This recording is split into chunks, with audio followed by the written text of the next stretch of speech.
You know how it goes. You start your job search feeling excited, optimistic, like the world is your oyster.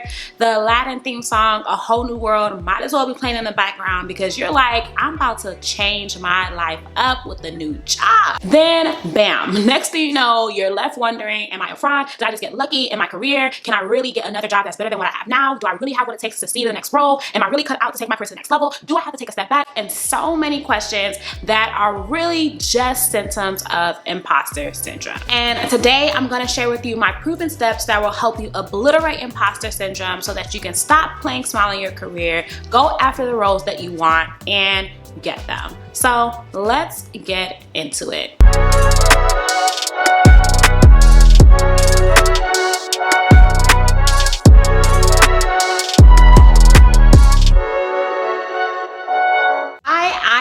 Adeshola. I am a career strategist and I help high-achieving corporate professionals secure new jobs they love at companies they love. Let me be real with you. While my clients and students have landed amazing jobs at companies that they love, at top competitive companies at that, they did not start off their job search with abnormal, superhuman confidence. Some of them have been looking for jobs for 2+ years before they started working with me. Some of them have been turned down for the same job multiple times. Some of them have second-guessed their experience and contemplated even taking a step back in their careers. And they've all had the same type of doubting thoughts that you probably have experienced as well if you deal with imposter syndrome. But even without that superhuman confidence, they still ended up landing amazing job offers at companies that they love, and again, at competitive companies that are usually interviewing thousands of people for the roles that they were hired for. So it's completely possible for you to do this too, and for you to obliterate imposter syndrome so you can go after what you want,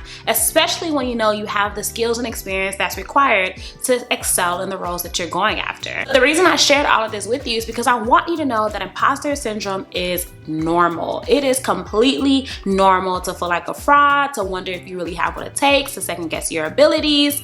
It is normal and it happens to the best of us. So let's get into how to fix that with my proven steps. So step 1, you want to get crystal clear on what you want to do next. This is huge. When you're already dealing with imposter syndrome and then you just start tossing your resume out there and hoping for the best and get those rejection letters, then you're only doing yourself a disservice because you start to allow those rejections to build into why you think you're not good enough. When you're not clear on what you want to do next, it's easier to allow imposter syndrome to allow you to play small. That's when you end up applying for roles that you probably really don't want but that you think you can get because you're good at them, rather than actually going after the roles that you really know you would want to do next in your career. It's one of the reasons why if you're not clear on what you want and you start putting yourself out there, you can start to hear that you're overqualified or unqualified for the jobs that you want, which really just plays into that imposter syndrome feeling that you're already feeling inside. But when you really take the time to get clear on what you want to do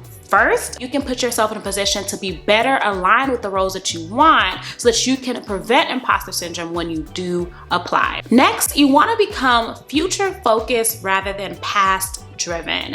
So this is huge because I see the past playing into people's possibilities so much, especially when you're coming from an environment that was toxic or where you're working with a bad boss. You can start to get in your head about what you can actually achieve next because of what you've been told or what you experienced in your past. And in order to really start to release yourself from imposter syndrome, you have to start believing that you really can do what you want to do despite what you've been through. That is a word, okay?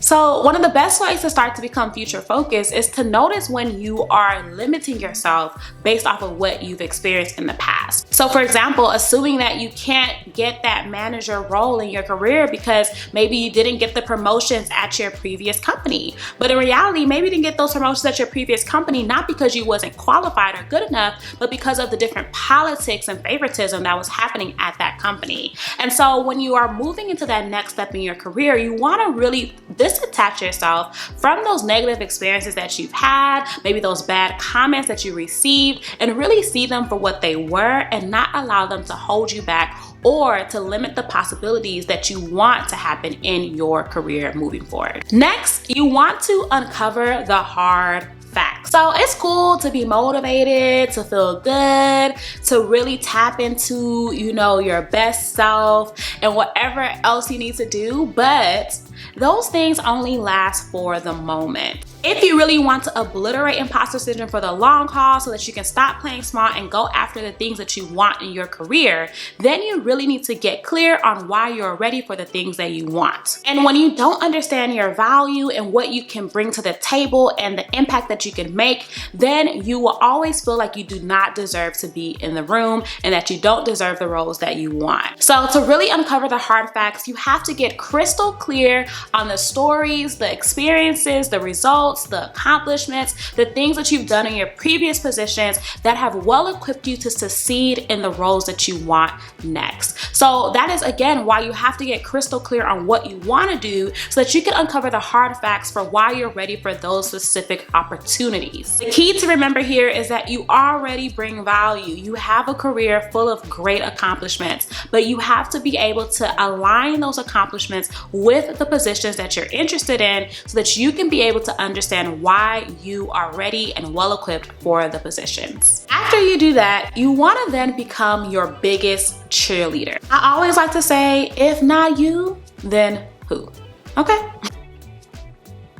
Before you can convince someone else to hire you, you must first convince yourself that you deserve the job. If you don't take the time to really fully believe that you are the best at what you do or that you are good enough for the roles that you want, then you're gonna risk feeling like you're coming across as cocky or arrogant whenever you do tell other people, whether that be the hiring manager or people in your network, why you're ready for the job that you want.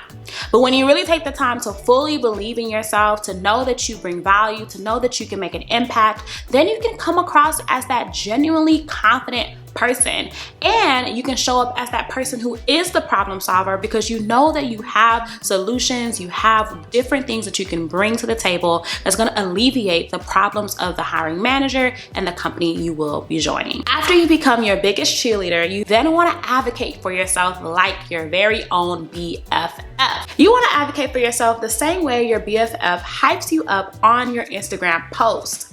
You know, all the yes, go girl, yes, that's fire. That's what we want to do. You want to be like that for yourself in your job search. It's not enough to believe in yourself in your head. You have to get comfortable with communicating your value to other people as well. Don't assume that other people are just going to see it, because if you assume that people are going to see it and then they don't see it, then it's going to play into your feelings of imposter syndrome, thinking that you're not good enough because people don't notice you.